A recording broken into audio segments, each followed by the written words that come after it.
Hello friends, Tulsidas and Raj institute YouTube ಚಾನಲ್ಗೆ ನಿಮಗೆಲ್ಲ ಸ್ವಾಗತ. ಇವತ್ತಿನ ಪ್ರಮುಖವಾದಂತಹ ಕರೆಂಟ್ ಅಫೇರ್ಸ್ ಟಾಪಿಕ್ಗಳನ್ನು ಡಿಸ್ಕಸ್ ಮಾಡೋಣ. ಡಿಸ್ಕಷನ್ ಸ್ಟಾರ್ಟ್ ಮಾಡೋದಕ್ಕಿಂತ ಮುಂಚೆ ಎಲ್ಲ UPSC ಮತ್ತು KPSC ಸಿವಿಲ್ ಸರ್ವಿಸಸ್ ಆಸ್ಪಿರೆಂಟ್ಸ್ಗಳಿಗೆ ಒಂದು ಇಂಪಾರ್ಟೆಂಟ್ ಆದಂತಹ ಅನೌನ್ಸ್ಮೆಂಟ್. ಹೊಸ IAS ಮತ್ತು KAS ಬ್ಯಾಚಸ್ಗಳನ್ನು ಪ್ರಾರಂಭ ಮಾಡಲಾಗ್ತಾ ಇದ್ದು, ಜಾಯಿನ್ ಆಗೋದಕ್ಕೆ ಇಂಟ್ರೆಸ್ಟ್ ಇರುವಂತಹ ಸೀರಿಯಸ್ ಆಸ್ಪಿರೆಂಟ್ಸ್ಗಳು ತುಳಸಿದಾಸ್ ಆ್ಯಂಡ್ ರಾಜ್ ಇನ್ಸ್ಟಿಟ್ಯೂಟ್ಗೆ ಅಂದರೆ ಬೆಂಗಳೂರಿನ ವಿಜಯನಗರದ ಈ ಹಂಪಿ ನಗರ ಪೋಸ್ಟ್ ಆಫೀಸ್ ಹತ್ತಿರದ ಬ್ರಾಂಚ್ಗೆ ಡೈರೆಕ್ಟಾಗಿ ಭೇಟಿ ನೀಡೋದ್ರ ಮೂಲಕ ಈ ಕೋರ್ಸಸ್ಗಳನ್ನು ಜಾಯಿನ್ ಆಗ್ಬೋದು. ಅಥವಾ ನಿಮ್ಮ ಯಾವುದೇ ಕ್ವೆರೀಸ್ಗಳಿವೆ ಅಂತಂದರೆ ಈ ಕೆಳಗೆ ತಿಳಿಸಲಾದಂತಹ ಕಾಂಟ್ಯಾಕ್ಟ್ ನಂಬರನ್ನು ಸಂಪರ್ಕಿಸುವುದರ ಮೂಲಕ ಕ್ವೆರೀಸ್ಗಳನ್ನು ಕ್ಲಿಯರ್ ಮಾಡಿಕೊಂಡು ಅಡ್ಮಿಷನನ್ನು ಮಾಡ್ಕೋಬೋದಾಗಿದೆ.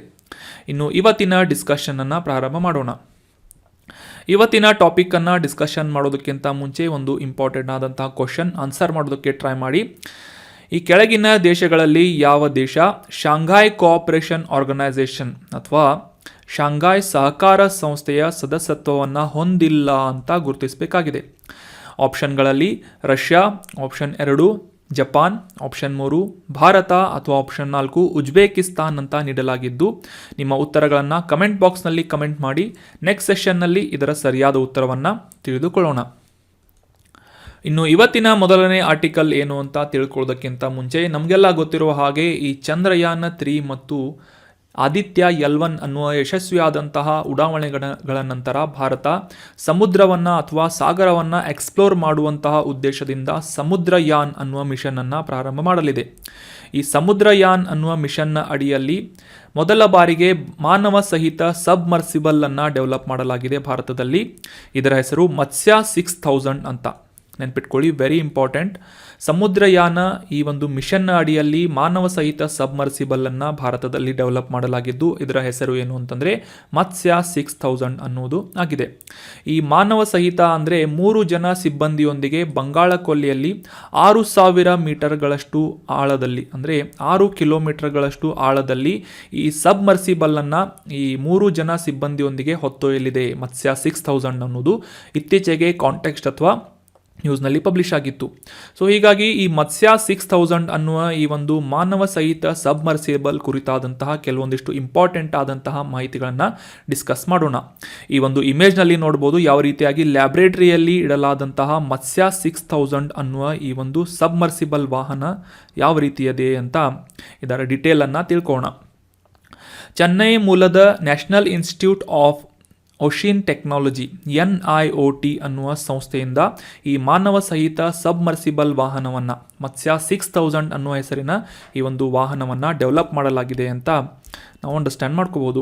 ಅದೇ ರೀತಿಯಾಗಿ ಈ ಸಾಗರದ ಆಳದಲ್ಲಿರುವಂತಹ ಖನಿಜ ಸಂಪನ್ಮೂಲಗಳನ್ನು ಅನ್ವೇಷಣೆ ಮಾಡುವುದಷ್ಟೇ ಅಲ್ಲದೆ ಸಮುದ್ರಯಾನ ಮಿಷನ್ ಅನ್ನುವ ಈ ಒಂದು ಯೋಜನೆಯ ಅಡಿಯಲ್ಲಿ ಮತ್ಸ್ಯ 6000 ಅನ್ನುವ ಈ ಒಂದು ವಾಹನವನ್ನು ಡೆವಲಪ್ ಮಾಡಲಾಗಿದೆ. ಈ ರೀತಿಯಾದಂತಹ ಪ್ರಯತ್ನವನ್ನು ಮಾಡಿದಂತಹ 5 ರಾಷ್ಟ್ರಗಳಾದಂತಹ United States, Russia, Japan, France ಮತ್ತು ಚೀನಾಗಳ ನಂತರ 6ನೇ ದೇಶವಾಗಿ ಭಾರತ ಈ ಮತ್ಸ್ಯ 6000 ಅನ್ನುವ ಈ ಒಂದು ಸಬ್ಮರ್ಸಿಬಲ್ ವಾಹನವನ್ನು ಬಳಸಿ ಸಮುದ್ರವನ್ನು ಅನ್ವೇಷಣೆ ಮಾಡಲಿದೆ. ಅಷ್ಟೇ ಅಲ್ಲದೆ 5000 ಮೀಟರ್ಗಳನ್ನು ಮೀರಿ ಸಿಬ್ಬಂದಿಯನ್ನು ಕಳಿಸಲಾದಂತಹ ಈ ಒಂದು ದಂಡಯಾತ್ರೆಯನ್ನು ಯಶಸ್ವಿಯಾಗಿ ಇಲ್ಲಿವರೆಗೂ 5 ರಾಷ್ಟ್ರಗಳು ಮಾತ್ರ ಕೈಗೊಂಡಿವೆ ಅನ್ನೋದು ಕೂಡ ಇಂಪಾರ್ಟೆಂಟ್ ಆದಂಥ ಮಾಹಿತಿ. 6ನೇ ದೇಶವಾಗಿ ನಮ್ಮ ಭಾರತ ಈ ಒಂದು ಫೀಲ್ಡ್ನಲ್ಲಿ ಅಥವಾ ಈ ಒಂದು ಕ್ಷೇತ್ರದಲ್ಲಿ ಯಶಸ್ವಿಯಾಗಲಿ ಅಂತ ನಾವೆಲ್ಲ ಎಕ್ಸ್ಪೆಕ್ಟೇಷನ್ ಅಥವಾ ಹೋಪ್ಸನ್ನು ಇಡೋಣ. ಅದೇ ರೀತಿಯಾಗಿ ಈ ಮತ್ಸ್ಯ 6000 ಅನ್ನುವ ಈ ಒಂದು ವಾಹನದ ಕೆಲವೊಂದಿಷ್ಟು ವಿಶೇಷತೆಗಳನ್ನು ತಿಳಿದುಕೊಳ್ಳೋದಾದರೆ, ಸಾಗರದ ಆಳದಲ್ಲಿ ಸಾಕಷ್ಟು ಒತ್ತಡ ಇರುವಂತಹ ಕಾರಣಕ್ಕಾಗಿ 80 ಮಿಲಿಮೀಟರ್ ದಪ್ಪದ ಟೈಟೇನಿಯಂ ಮಿಶ್ರಲೋಹವನ್ನು ಟೈಟೇನಿಯಂ ಅಲಾಯನ್ನು ಬಳಸಿಕೊಂಡು ಈ ಒಂದು ಶೀಲ್ಡ್ಸ್ಗಳ ನಿರ್ಮಾಣದೊಂದಿಗೆ ಈ ಮತ್ಸ್ಯ 6000 ಅನ್ನುವ ಈ ಒಂದು ಸಬ್ಮರ್ಸಿಬಲ್ ವೆಹಿಕಲನ್ನು ಡೆವಲಪ್ ಮಾಡಲಾಗಿದೆ. ಇದು ಯಾವ ರೀತಿಯಾಗಿ ಕಾರ್ಯನಿರ್ವಹಿಸಲಿದೆ ಅಂತ ತಿಳ್ಕೊಳ್ಳೋದಾದರೆ, ಸಮುದ್ರದ ಆಳದಲ್ಲಿ ಸುಮಾರು 6000 ಮೀಟರ್ಗಳಷ್ಟು ಆಳದಲ್ಲಿ 12 ಗಂಟೆಗಳ ಕಾಲ ಕಾರ್ಯನಿರ್ವಹಿಸುವಂತಹ ಕ್ಷಮತೆಯನ್ನು ಈ ಮತ್ಸ್ಯ 6000 ಅನ್ನುವ ಸಬ್ಮರ್ಸಿಬಲ್ ವಾಹನ ಹೊಂದಿದ್ದು, 96 ಗಂಟೆಗಳವರೆಗೆ ಕಾರ್ಯನಿರ್ವಹಿಸುವಂತಹ ಮಾನವ ಸುರಕ್ಷತೆಯನ್ನು ಎನ್ಶೋರ್ ಮಾಡುವಂತಹ ನಿಟ್ಟಿನಲ್ಲಿ ಕೂಡ ಯಶಸ್ವಿಯಾದಂತಹ ಪರೀಕ್ಷಣೆಗಳನ್ನು ಈ ಒಂದು ಸಬ್ಮರ್ಸಿಬಲ್ ವಾಹನದ ಮೇಲೆ ನಡೆಸಲಾಗಿದೆ ಅಂತ ಈ ಒಂದು ಮಾಹಿತಿಯನ್ನು ನಾವು ಅಂಡರ್ಸ್ಟ್ಯಾಂಡ್ ಮಾಡ್ಕೋಬಹುದಾಗಿದೆ. ಅಂದರೆ ಸಮುದ್ರ ಮಟ್ಟದಲ್ಲಿ ಸಾಮಾನ್ಯ ಒತ್ತಡಕ್ಕಿಂತ 600 ಪಟ್ಟು ಹೆಚ್ಚಿನ ಒತ್ತಡ ಇರುವ ಕಾರಣಕ್ಕಾಗಿ 80 ಮಿಲಿಮೀಟರ್ನಷ್ಟು ದಪ್ಪದ ಟೈಟೇನಿಯಂ ಮಿಶ್ರಲೋಹದ ಅಥವಾ ಟೈಟೇನಿಯಂ ಅಲಾಯ್ನ ಒಂದು ವಾಹನವನ್ನು ಡೆವಲಪ್ ಮಾಡಲಾಗಿದೆ ಅಂತ ಈ ಒಂದು ಇಮೇಜ್ನಲ್ಲಿ ನಾವು ಕ್ಲಿಯರ್ ಆಗಿ ಅಂಡರ್ಸ್ಟ್ಯಾಂಡ್ ಮಾಡ್ಕೊಂಡ್ವಿ. ಇನ್ನು ಈ ಮತ್ಸ್ಯ 6000 ಅನ್ನುವ ಈ ಒಂದು ಸಬ್ಮರ್ಸಿಬಲ್ ವಾಹನವನ್ನು ಡೆವಲಪ್ ಮಾಡಿ ಕಾರ್ಯನಿರ್ವಹಿಸುತ್ತಿರುವಂತಹ ಒಂದು ಮಿಷನ್ ಯಾವುದು ಅಂತಂದರೆ ನಾವೆಲ್ಲ ಆಗಲೇ ಡಿಸ್ಕಸ್ ಮಾಡಿದ ಹಾಗೆ ಸಮುದ್ರಯಾನ ಮಿಷನ್ ಅನ್ನೋದಾಗಿದೆ. ಈ ಮಿಷನ್ ಬಗ್ಗೆ ಕೆಲವೊಂದಿಷ್ಟು ಇಂಪಾರ್ಟೆಂಟ್ ಮಾಹಿತಿಗಳನ್ನು ಅಂಡರ್ಸ್ಟ್ಯಾಂಡ್ ಮಾಡ್ಕೊಳ್ಳೋದಾದರೆ, ಸಾಗರವನ್ನು ಅನ್ವೇಷಿಸುವಂತಹ ನಿಟ್ಟಿನಲ್ಲಿ ನಮಗೆಲ್ಲ ಗೊತ್ತಿರುವ ಹಾಗೆ ಭಾರತದ 3 ಕಡೆಯಿಂದ ಕೂಡ ಈ ಸಮುದ್ರ ಆವರಿಸಿದ್ದು ಭಾರತವನ್ನು ಪರ್ಯಾಯ ದ್ವೀಪ ಅಂತ ಕರೆಯಲಾಗುತ್ತದೆ. ಸೊ ಹೀಗಾಗಿ ಸಾಗರವನ್ನು ಅನ್ವೇಷಣೆ ಮಾಡುವಂತಹ ನಿಟ್ಟಿನಲ್ಲಿ ಮಾನವ ಸಹಿತ ಮಿಷನ್ ಆಗಿ ಈ ಸಮುದ್ರಯಾನ ಮಿಷನ್ ಅನ್ನು ಭಾರತ ಸರ್ಕಾರದಿಂದ ಲಾಂಚ್ ಮಾಡಲಾಗಿದೆ. ಇದರ ಉದ್ದೇಶ ಏನು ಅಂತ ತಿಳ್ಕೊಳ್ಳೋದಾದರೆ, ಸಾಗರದ ಆಳದಲ್ಲಿರುವಂತಹ ಸಂಪನ್ಮೂಲಗಳ ಬಗ್ಗೆ ಅಧ್ಯಯನ ಮಾಡುವುದು ಮತ್ತು ಅಲ್ಲಿರುವಂತಹ ಜೀವ ವೈವಿಧ್ಯಗಳ ಕುರಿತಾದಂತಹ ಬಯೋಡೈವರ್ಸಿಟಿಯ ಕುರಿತಾದಂತಹ ಇವ್ಯಾಲ್ಯೂಯೇಷನನ್ನು ನಡೆಸುವಂತಹ ನಿಟ್ಟಿನಲ್ಲಿ ಈ ಸಮುದ್ರಯಾನ್ ಮಿಷನನ್ನು ಭಾರತ ಸರ್ಕಾರದಿಂದ ಲಾಂಚ್ ಮಾಡಲಾಗಿದೆ. ಅಷ್ಟೇ ಅಲ್ಲದೆ ಈ ಒಂದು ಮತ್ಸ್ಯ 6000 ಅನ್ನುವ ಸಬ್ಮರ್ಸಿಬಲ್ ವಾಹನದ ಒಂದು ಬಳಕೆಯಿಂದ ಈ ರೀತಿಯಾದಂತಹ ಸಾಕಷ್ಟು ಮಾಹಿತಿಗಳನ್ನು ಕಲೆಕ್ಟ್ ಮಾಡುವುದಷ್ಟೇ ಅಲ್ಲದೆ ಈ ಮಿಷನ್ನನ್ನು ಯಾವುದೇ ರೀತಿಯಾಗಿ ಪರಿಸರ ವ್ಯವಸ್ಥೆಗೆ ತೊಂದರೆಯಾಗದಂತೆ ಬಳಸಲಾಗುವುದು ಅನ್ನೋದನ್ನು ಕೂಡ ಎನ್ಶೋರ್ ಮಾಡಲಾಗಿದೆ. ಅಷ್ಟೇ ಅಲ್ಲದೆ ಭಾರತದ ಪ್ರಮುಖ ಆರ್ಥಿಕ ಯೋಜನೆಯಾದಂತಹ ನೀಲಿ ಆರ್ಥಿಕತೆ ಅಂದರೆ ಬ್ಲೂ ಎಕನಾಮಿ ಪಾಲಿಸಿಯನ್ನು ಬಲಿಷ್ಠಪಡಿಸುವಂತಹ ನಿಟ್ಟಿನಲ್ಲಿ ಅಥವಾ ಅದರ ಬೆಂಬಲವನ್ನು ಸೂಚಿಸುವಂತಹ ನಿಟ್ಟಿನಲ್ಲಿ ಕೂಡ ಈ ಸಮುದ್ರಯಾನ ಮಿಷನ್ ಸಾಕಷ್ಟು ಪ್ರಮುಖವಾದಂತಹ ಕಾಂಟ್ರಿಬ್ಯೂಷನ್ನ ನೀಡಲಿದೆ ಅಂತ ನಾವು ಅಂಡರ್ಸ್ಟ್ಯಾಂಡ್ ಮಾಡ್ಕೋಬಹುದಾಗಿದೆ. ಇನ್ನು ಈ ಸಮುದ್ರಯಾನ್ ಮಿಷನನ್ನು ಲಾಂಚ್ ಮಾಡ್ತಾ ಇರುವಂತಹ ಅಥವಾ ಅದರ ಒಂದು ಆಪರೇಷನನ್ನು ನಡೆಸುತ್ತಿರುವಂತಹ ನೋಡಲ್ ಏಜೆನ್ಸಿ ಯಾವುದು ಅಂತಂದರೆ ನಮ್ಮ ಕೇಂದ್ರ ಸರ್ಕಾರದ ಭೂವಿಜ್ಞಾನಗಳ ಸಚಿವಾಲಯ, ಮಿನಿಸ್ಟ್ರಿ ಆಫ್ ಅರ್ತ್ ಸೈನ್ಸಸ್ ಅನ್ನುವ ಈ ಒಂದು ಸಚಿವಾಲಯದ ಅಡಿಯಲ್ಲಿ ನೋಡಲ್ ಸಚಿವಾಲಯವಾಗಿ ಈ ಒಂದು ಸಮುದ್ರಯಾನ್ ಮಿಷನನ್ನು ಲಾಂಚ್ ಮಾಡಲಾಗಿದೆ. So that was about detailed information of Samudrayaan mission and Matsya 6000. ಇನ್ನು ಮುಂದಿನ ಆರ್ಟಿಕಲನ್ನು ನೋಡೋದಾದರೆ, ಇದು ಒಂದು ಇತ್ತೀಚೆಗೆ ಲಾಂಚ್ ಮಾಡಲಾದಂತಹ ಕಿಸಾನ್ ರಿನ್ ಅನ್ನುವ ಒಂದು ಪೋರ್ಟಲ್ ಬಗ್ಗೆ ಇದೆ, ಆನ್ಲೈನ್ ಪೋರ್ಟಲ್ ಬಗ್ಗೆ ಇದೆ. ಇತ್ತೀಚೆಗೆ ಅಂದರೆ ಸೆಪ್ಟೆಂಬರ್ 19ನೇ ತಾರೀಕು ಈ ಕಿಸಾನ್ ರಿನ್ ಅನ್ನುವ ಆನ್ಲೈನ್ ಪೋರ್ಟಲ್ನ ಲಾಂಚ್ ಮಾಡಲಾಯಿತು ಕೃಷಿ ಸಚಿವರಿಂದ ಮತ್ತು ಹಣಕಾಸು ಸಚಿವರಿಂದ ಅಂತ ನ್ಯೂಸ್ನಲ್ಲಿ ಪಬ್ಲಿಷ್ ಆಗಿತ್ತು. ಸೊ ಹೀಗಾಗಿ ಈ ಕಿಸಾನ್ ಕ್ರೆಡಿಟ್ ಕಾರ್ಡ್ನ ಅಡಿಯಲ್ಲಿ ಲಾಂಚ್ ಮಾಡಲಾದಂತಹ ಈ ಕಿಸಾನ್ ರಿನ್ ಅಂತಂತಂದರೆ ಕನ್ನಡದಲ್ಲಿ ಋಣ ಅಂತ ನಾವು ಅರ್ಥ ಮಾಡ್ಕೋಬೋದು. ಸೊ ಈ ಕಿಸಾನ್ ಋಣ್ ಪೋರ್ಟಲ್ ಬಗ್ಗೆ ಕೆಲವೊಂದಿಷ್ಟು ಇಂಪಾರ್ಟೆಂಟ್ ಮಾಹಿತಿಗಳನ್ನು ಅಂಡರ್ಸ್ಟ್ಯಾಂಡ್ ಮಾಡ್ಕೊಳ್ಳೋಣ. ನಮಗೆಲ್ಲ ಗೊತ್ತಿರುವ ಹಾಗೆ ಕಿಸಾನ್ ಕ್ರೆಡಿಟ್ ಕಾರ್ಡ್ ಇದು ಮುಖ್ಯವಾಗಿ ಸಾಲಗಳನ್ನು ಒದಗಿಸುವಂತಹ ರೈತರಿಗೆ ಸಾಲಗಳನ್ನು ಒದಗಿಸುವಂತಹ ಪ್ರಮುಖವಾದಂತಹ ಒಂದು ಇನ್ಸ್ಟ್ರೂಮೆಂಟ್ ಆಗಿ ಕಾರ್ಯವನ್ನು ನಿರ್ವಹಿಸ್ತಾ ಇದೆ. ಸೊ ಇದೇ ಒಂದು ಕಿಸಾನ್ ಕ್ರೆಡಿಟ್ ಕಾರ್ಡ್ನ ಅಡಿಯಲ್ಲಿ ಸಬ್ಸಿಡಿ ಸಾಲಗಳನ್ನು ಪಡೆಯುವಂತಹ ಒಂದು ಪೋರ್ಟಲ್ ಆಗಿ ಈ ಕಿಸಾನ್ ರಿನ್ ಅನ್ನುವ ಒಂದು ಆನ್ಲೈನ್ ಪೋರ್ಟಲನ್ನು ಇತ್ತೀಚೆಗೆ ಲಾಂಚ್ ಮಾಡಲಾಗಿದೆ. ಸಾಮಾನ್ಯವಾಗಿ ಈ ಸಾಲ ಪಡೆಯುವಂತಹ ರೈತರ ಪ್ರಮುಖ ಮಾಹಿತಿಗಳಾದಂತಹ ಈ ಸಾಲ ವಿತರಣೆಯ ನಿರ್ದಿಷ್ಟತೆಗಳಾಗಿರ್ಬೋದು ಅಥವಾ ಈ ಇಂಟ್ರೆಸ್ಟ್ ಸಬ್ಮೆನ್ಷನ್ ಕ್ಲೈಮ್ಸ್ಗಳಾಗಿರ್ಬೋದು, ಅಂದರೆ ರಿಯಾಯಿತಿಯ ಕ್ಲೇಮ್ಗಳಾಗಿರ್ಬೋದು, ಮತ್ತು ಈ ಯೋಜನೆಯ ಫಲಾನುಭವಿಗಳಿಗೆ ಅವುಗಳ ಒಂದು ರೆಕಾರ್ಡನ್ನು ಮಾಡಿಕೊಳ್ಳುವಂತಹ ಆನ್ಲೈನ್ ಪೋರ್ಟಲ್ ಆಗಿ ಈ ಕಿಸಾನ್ ರಿನ್ ಅನ್ನುವ ಪೋರ್ಟಲ್ ಕಾರ್ಯವನ್ನು ನಿರ್ವಹಿಸ್ತಾ ಇದೆ. ಇನ್ನು ಈ ಕಿಸಾನ್ ಕ್ರೆಡಿಟ್ ಕಾರ್ಡ್ನ ಅಡಿಯಲ್ಲಿ ಈ ಕಿಸಾನ್ ರಿನ್ ಪೋರ್ಟಲನ್ನು ಲಾಂಚ್ ಮಾಡಲಾಗಿದೆ ಅಂತ ನಾವು ಅಂಡರ್ಸ್ಟ್ಯಾಂಡ್ ಮಾಡ್ಕೊಂಡ್ವಿ. ಅದೇ ರೀತಿಯಾಗಿ ಈ ಕಿಸಾನ್ ಕ್ರೆಡಿಟ್ ಕಾರ್ಡ್ KCC ಅನ್ನುವ ಈ ಒಂದು ಯೋಜನೆಯ ಬಗ್ಗೆ ಕೂಡ ಕೆಲವೊಂದಿಷ್ಟು ಇಂಪಾರ್ಟೆಂಟ್ ಮಾಹಿತಿಗಳನ್ನು ಅಂಡರ್ಸ್ಟ್ಯಾಂಡ್ ಮಾಡ್ಕೊಳ್ಳೋದಕ್ಕೆ ಟ್ರೈ ಮಾಡೋಣ. 1998ನೇ ಇಸವಿಯಲ್ಲಿ ಮುಖ್ಯವಾಗಿ ರೈತರಿಗೆ ಅವರ ಒಂದು ಭೂ ಹಿಡುವಳಿಯ ಆಧಾರದ ಮೇಲೆ ಬ್ಯಾಂಕ್ಗಳಿಂದ ಸಾಲವನ್ನು ವಿತರಣೆ ಮಾಡುವ ನಿಟ್ಟಿನಲ್ಲಿ, ಅಂದರೆ ರೈತರಿಗೆ ಅವಶ್ಯಕವಿರುವಂತಹ ಬೀಜಗಳು, ರಸಗೊಬ್ಬರಗಳು, ಕೀಟನಾಶಕಗಳು ಇತ್ಯಾದಿಯಾದಂತಹ ಅಗ್ರಿಕಲ್ಚರಲ್ ಇನ್ಫ್ಲೋ ಅಥವಾ ಈ ಕೃಷಿ ಒಳಹರಿವನ್ನು ಹೆಚ್ಚಿಸುವಂತಹ ನಿಟ್ಟಿನಲ್ಲಿ ಮತ್ತು ರೈತರಿಗೆ ಈ ಒಂದು ಬಿತ್ತನೆಯ ಸಂದರ್ಭದಲ್ಲಿ ಅನುಕೂಲ ಮಾಡಿಕೊಡುವಂತಹ ನಿಟ್ಟಿನಲ್ಲಿ ಹಣಕಾಸಿನ ಸಹಾಯವನ್ನು ನೀಡುವಂತಹ ಉದ್ದೇಶದಿಂದ ಕಿಸಾನ್ ಕ್ರೆಡಿಟ್ ಕಾರ್ಡನ್ನು 1998ನೇ ಇಸವಿಯಲ್ಲಿ ಲಾಂಚ್ ಮಾಡಲಾಗಿತ್ತು. ಇದರ ಉದ್ದೇಶವನ್ನು ಆಲ್ರೆಡಿ ಡಿಸ್ಕಸ್ ಮಾಡಲಾದ ಹಾಗೆ ಅಗ್ರಿಕಲ್ಚರ್ ಇನ್ಫ್ಲೋವನ್ನು ಸುಲಭ ಮಾಡಿಕೊಡುವಂತಹ ನಿಟ್ಟಿನಲ್ಲಿ ರೈತರಿಗೆ ಹಣವನ್ನು ಬ್ಯಾಂಕ್ಗಳಿಂದ ವಿಡ್ರಾ ಮಾಡಿಕೊಳ್ಳುವಂತಹ ಅನುಕೂಲವನ್ನು ಮಾಡಿಕೊಡುವಂತಹ ಯೋಜನೆ ಈ ಕಿಸಾನ್ ಕ್ರೆಡಿಟ್ ಕಾರ್ಡ್ ಆಗಿದೆ.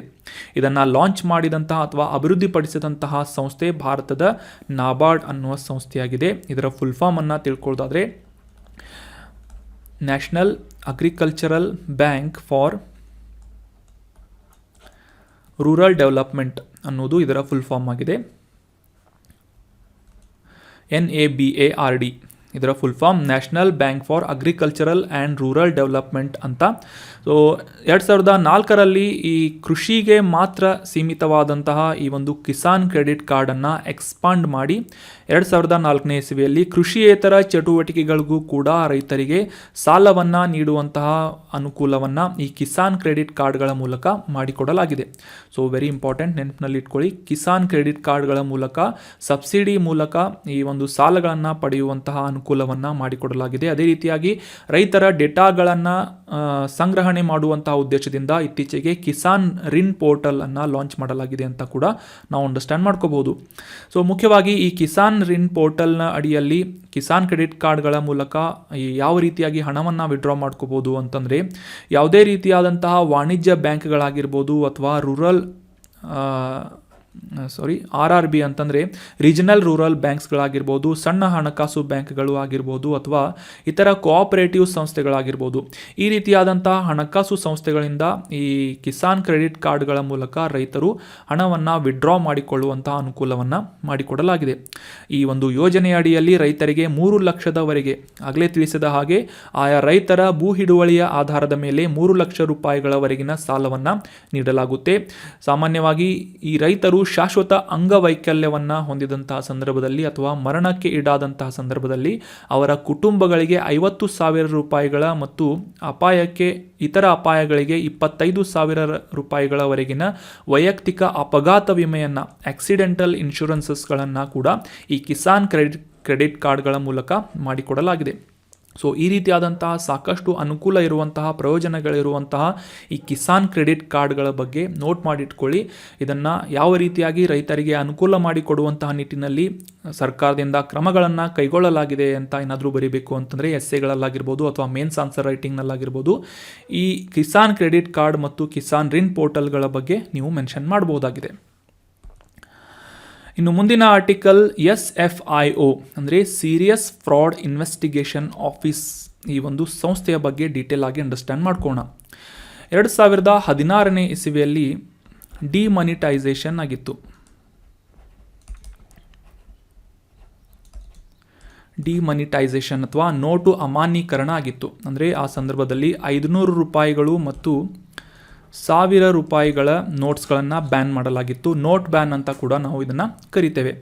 ಸೊ ಈ ನೋಟ್ ಬ್ಯಾನ್ ಆದಂತಹ ಸಂದರ್ಭದಲ್ಲಿ ಇದರ ಮುಖ್ಯ ಉದ್ದೇಶ ಏನಾಗಿತ್ತು ಅಂತಂದರೆ, ಸರ್ಕಾರದಿಂದ ಈ ಸಮಾಜದಲ್ಲಿರುವಂತಹ ಅಥವಾ ಭಾರತದ ಆರ್ಥಿಕತೆಯಲ್ಲಿರುವಂತಹ ಕಪ್ಪು ಹಣವನ್ನು ಹೊರಗೆ ತೆಗೆಯುವುದು, ಅದೇ ರೀತಿಯಾಗಿ ಆ ಕಪ್ಪು ಹಣವನ್ನು ಹೊರ ತೆಗೆದು ಅವುಗಳನ್ನು ಮೇನ್ ಸ್ಟ್ರೀಮ್ನಲ್ಲಿ ತಂದು ಆರ್ಥಿಕತೆಯನ್ನು ಕ್ಲೀನ್ ಮಾಡುವಂತಹ ಉದ್ದೇಶದಿಂದ, ಎಕನಾಮಿಯನ್ನು ಕ್ಲೀನ್ ಮಾಡುವಂತಹ ಉದ್ದೇಶದಿಂದ ಈ ನೋಟ್ ಬ್ಯಾನ್ ಅಥವಾ ಡಿಮಾನಿಟೈಸೇಷನನ್ನು ಭಾರತದ ಸರ್ಕಾರದಿಂದ ಲಾಂಚ್ ಮಾಡಲಾಗಿತ್ತು.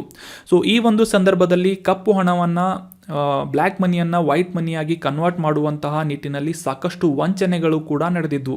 ಸೊ ಇದೇ ಒಂದು ಪ್ರಮುಖ ವಂಚನೆಯಲ್ಲಿ ಭಾಗವಹಿಸಿದಂತಹ ಹೈದರಾಬಾದ್ ಮೂಲದ ಚಾರ್ಟರ್ಡ್ ಅಕೌಂಟೆಂಟನ್ನು ಇತ್ತೀಚೆಗೆ ಈ ಗಂಭೀರ ವಂಚನೆ ತನಿಖಾ ಕಚೇರಿ ಅಥವಾ ಸೀರಿಯಸ್ ಫ್ರಾಡ್ ಇನ್ವೆಸ್ಟಿಗೇಷನ್ ಆಫೀಸ್ನಿಂದ, ಅದರ ಸಿಬ್ಬಂದಿಯಿಂದ ಬಂಧಿಸಲಾಗಿದೆ ಅಂತ ನ್ಯೂಸ್ನಲ್ಲಿ ಪಬ್ಲಿಷ್ ಆಗಿತ್ತು.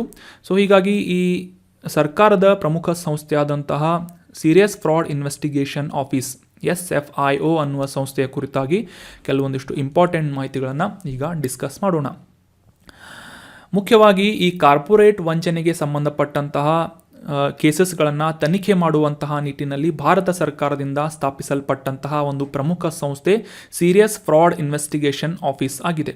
ಇದು ಮಲ್ಟಿ ಡಿಸಿಪ್ಲಿನರಿ ಸಂಸ್ಥೆಯಾಗಿದ್ದು ಕೇಂದ್ರ ಸರ್ಕಾರದ ಕಾರ್ಪೊರೇಟ್ ವ್ಯವಹಾರಗಳ ಸಚಿವಾಲಯದ ಅಡಿಯಲ್ಲಿ ಕಾರ್ಯನಿರ್ವಹಿಸುವಂತಹ ಒಂದು ಪ್ರಮುಖ ಸಂಸ್ಥೆಯಾಗಿ ಗುರುತಿಸಿಕೊಳ್ಳುತ್ತೆ. ಮಲ್ಟಿ ಡಿಸಿಪ್ಲಿನರಿ ಅಥವಾ ಬಹುಶಿಸ್ತೀಯ ಸಂಸ್ಥೆ ಯಾವ ರೀತಿ ಅಂತಂದರೆ, ಈ ಅಕೌಂಟೆನ್ಸಿಗೆ ಸಂಬಂಧಪಟ್ಟಂತಾಗಿರ್ಬೋದು, ಫೋರೆನ್ಸಿಕ್ ಆಡಿಟಿಂಗ್ ಆಗಿರ್ಬೋದು, ಕಾನೂನು ಅಂದರೆ ಲಾ ಆಗಿರ್ಬೋದು, ಇನ್ಫಾರ್ಮೇಷನ್ ಟೆಕ್ನಾಲಜಿ ಆಗಿರ್ಬೋದು, ಇನ್ವೆಸ್ಟಿಗೇಷನ್ಸ್ ಆಗಿರ್ಬೋದು, ಕಂಪನಿ ಲಾಸ್ಗಳಾಗಿರ್ಬೋದು, ಬಂಡವಾಳ ಮಾರುಕಟ್ಟೆ ಅಥವಾ ಇನ್ವೆಸ್ಟ್ಮೆಂಟ್ ಮಾರ್ಕೆಟ್ಗಳು ಮತ್ತು ಟ್ಯಾಕ್ಸಸ್ಗಳಿಗೆ ಸಂಬಂಧಪಟ್ಟಂತೆ ಸಾಕಷ್ಟು ಪರಿಣಿತರನ್ನು ಸಿಬ್ಬಂದಿಗಳಾಗಿ ಒಳಗೊಂಡಂತಹ ಸಂಸ್ಥೆ ಸೀರಿಯಸ್ ಫ್ರಾಡ್ ಇನ್ವೆಸ್ಟಿಗೇಷನ್ ಆಫೀಸ್ ಆಗಿದೆ. ಯಾವುದೇ ರೀತಿಯಾಗಿ ಕಾರ್ಪೊರೇಟ್ ಕೇಸಸ್ಗಳು ಮತ್ತು ಈ ವೈಟ್ ಕಾಲರ್ ಅಪರಾಧಗಳನ್ನು ಮತ್ತು ವಂಚನೆಗಳನ್ನು ಪತ್ತೆ ಹಚ್ಚಿಸುವಂತಹ ನಿಟ್ಟಿನಲ್ಲಿ ಮತ್ತು ಅವುಗಳ ವಿರುದ್ಧ ಕಾನೂನು ಕ್ರಮಗಳನ್ನು ಕೈಗೊಳ್ಳುವುದು ಅಥವಾ ಕಾನೂನು ಕ್ರಮಗಳನ್ನು ಕೈಗೊಳ್ಳುವಂತೆ ಶಿಫಾರಸು ಮಾಡುವಂತಹ ನಿಟ್ಟಿನಲ್ಲಿ ಕಾರ್ಯನಿರ್ವಹಿಸುತ್ತಿರುವಂತಹ ಸಂಸ್ಥೆ ಸೀರಿಯಸ್ ಫ್ರಾಡ್ ಇನ್ವೆಸ್ಟಿಗೇಷನ್ ಆಫೀಸ್ ಆಗಿದೆ. 2003ರಲ್ಲಿ ಕಾರ್ಪೊರೇಟ್ ಆಡಳಿತಗಳ ಒಂದು ಇಂಪ್ರೂವ್ಮೆಂಟ್ ಮಾಡುವಂತಹ ನಿಟ್ಟಿನಲ್ಲಿ ನರೇಶ್ ಚಂದ್ರ ಸಮಿತಿಯನ್ನು ಫಾರ್ಮ್ ಮಾಡಲಾಗಿತ್ತು. ಸೊ ಈ ನರೇಶ್ ಚಂದ್ರ ಸಮಿತಿಯ ಶಿಫಾರಸಿನ ಆಧಾರದ ಮೇಲೆ 2003ರಲ್ಲಿ ಈ ಗಂಭೀರ ವಂಚನೆ ತನಿಖಾ ಕಚೇರಿ SFIO ಅನ್ನುವ ಸಂಸ್ಥೆಯನ್ನು ಲಾಂಚ್ ಮಾಡಲಾಗಿತ್ತು. ನೆನ್ಪಿಟ್ಕೊಳ್ಳಿ, ನರೇಶ್ ಚಂದ್ರ ಸಮಿತಿ is related to corporate governance. Very important, note ಮಾಡಿಟ್ಕೊಳ್ಳಿ. ಕಾರ್ಪೊರೇಟ್ ಆಡಳಿತ ಅಥವಾ ಕಾರ್ಪೊರೇಟ್ ಗವರ್ನೆನ್ಸ್ಗೆ ಸಂಬಂಧಪಟ್ಟಂತೆ 2003ರಲ್ಲಿ ನರೇಶ್ ಚಂದ್ರ ಸಮಿತಿಯನ್ನು ಫಾರ್ಮ್ ಮಾಡಲಾಗಿತ್ತು. ಅದರ ಒಂದು ರೆಕಮೆಂಡೇಶನ್ಗಳ ಆಧಾರದ ಮೇಲೆ ಈ ಸೀರಿಯಸ್ ಫ್ರಾಡ್ ಇನ್ವೆಸ್ಟಿಗೇಷನ್ ಆಫೀಸನ್ನು ಲಾಂಚ್ ಮಾಡಲಾಗಿದೆ. ಇದರ ಮ್ಯಾಂಡೇಟ್ಸ್ಗಳು ಏನು ಅಂತ ಕೂಡ ನಾವು ಕ್ಲಿಯರ್ ಆಗಿ ಅಂಡರ್ಸ್ಟ್ಯಾಂಡ್ ಮಾಡ್ಕೊಂಡ್ವಿ. ಕಾರ್ಪೊರೇಟ್ ವಂಚನೆಗಳನ್ನು ತಡೆಯುವುದು ಮತ್ತು ವೈಟ್ ಕಾಲರ್ ಅಪರಾಧಗಳನ್ನು ಕಡಿಮೆ ಮಾಡುವಂತಹ ನಿಟ್ಟಿನಲ್ಲಿ ಕಾನೂನು ಕ್ರಮಗಳನ್ನು ಕೈಗೊಳ್ಳುವಂತೆ ಶಿಫಾರಸುಗಳನ್ನು ಮಾಡುವುದು ಈ SFIO ಸಂಸ್ಥೆಯ ಪ್ರಮುಖವಾದಂತಹ ಮ್ಯಾಂಡೇಟ್ ಆಗಿದೆ. ಇನ್ನು ಭಾರತದ ರಾಜಧಾನಿಯಾದಂತಹ ನವದೆಹಲಿಯಲ್ಲಿ ಇದರ ಹೆಡ್ ಕ್ವಾರ್ಟರ್ ಇದ್ದು ಇತರ 5 ಪ್ರದೇಶಗಳಲ್ಲಿ 5 ನಗರಗಳಲ್ಲಿ ಪ್ರಾದೇಶಿಕ ಆಫೀಸನ್ನು ಅಥವಾ ಕಚೇರಿಯನ್ನು ಈ SFIO ಸಂಸ್ಥೆ ಹೊಂದಿದೆ. ನವದೆಹಲಿಯನ್ನು ಹೊರತುಪಡಿಸಿ ಮುಂಬೈ, ಚೆನ್ನೈ, ಹೈದರಾಬಾದ್, ಕೋಲ್ಕತ್ತಾ ಮತ್ತು ಇದರ ಒಂದು ರೀಜನಲ್ ಆಫೀಸ್ ಕೂಡ ನವದೆಹಲಿಯಲ್ಲಿ ಇದೆ, ನ್ಯೂ ಡೆಲ್ಲಿಯಲ್ಲಿ ಇದೆ. So that was about detailed information of serious fraud investigation office. ಇನ್ನು ಮುಂದಿನ ಆರ್ಟಿಕಲ್ ಕೂಡ ಎಕನಾಮಿಗೆ ಸಂಬಂಧಪಟ್ಟಂತಹ ಪ್ರಮುಖ ಕಾನ್ಸೆಪ್ಟ್ ಆಗಿದ್ದು ಎಕ್ಸ್ಚೇಂಜ್ ಟ್ರೇಡೆಡ್ ಫಂಡ್ಸ್ ಅಥವಾ ಗೋಲ್ಡ್ ಎಕ್ಸ್ಚೇಂಜ್ ಟ್ರೇಡೆಡ್ ಫಂಡ್ಸ್ ಬಗ್ಗೆ ಕ್ಲಿಯರ್ ಆಗಿ ಈ ಒಂದು ಆರ್ಟಿಕಲ್ನಲ್ಲಿ ನಾವು ಡಿಸ್ಕಸ್ ಮಾಡೋಣ. ಗೋಲ್ಡ್ ಎಕ್ಸ್ಚೇಂಜ್ ಟ್ರೇಡೆಡ್ ಫಂಡ್ಸ್ಗಿಂತ ಮುಂಚೆ ETFs ಅಂದರೆ ಏನು ಅಂತ ಮೊದಲಿಗೆ ಅಂಡರ್ಸ್ಟ್ಯಾಂಡ್ ಮಾಡ್ಕೋಣ. ETF ಅಂತಂದರೆ ಎಕ್ಸ್ಚೇಂಜ್ ಟ್ರೇಡೆಡ್ ಫಂಡ್ಸ್ ಅಂತ ಇದರ ಫುಲ್ ಫಾರ್ಮ್ ಆಗಿ ಗುರುತಿಸಿಕೊಳ್ಳುತ್ತದೆ. ETF ಅಂತಂದರೆ ನೀವು ಸಾಮಾನ್ಯವಾಗಿ ಕೇಳಿರ್ತೀರಿ, ಸ್ಟಾಕ್ಸ್ಗಳು ಮತ್ತು ಈ ಬಾಂಡ್ಸ್ಗಳಾಗಿರ್ಬೋದು, ಸೆಕ್ಯುರಿಟೀಸ್ಗಳಾಗಿರ್ಬೋದು ಅಥವಾ ಇತರ ಫಂಡ್ಸ್ಗಳಾಗಿರ್ಬೋದು, ಈ ರೀತಿಯಾದಂತಹ ಇನ್ವೆಸ್ಟ್ಮೆಂಟ್ ಇನ್ಸ್ಟ್ರೂಮೆಂಟ್ಗಳ ಭಾಗವಾಗಿ ಈ ಎಕ್ಸ್ಚೇಂಜ್ ಟ್ರೇಡೆಡ್ ಫಂಡ್ ಕೂಡ ಗುರುತಿಸಿಕೊಳ್ಳುತ್ತದೆ.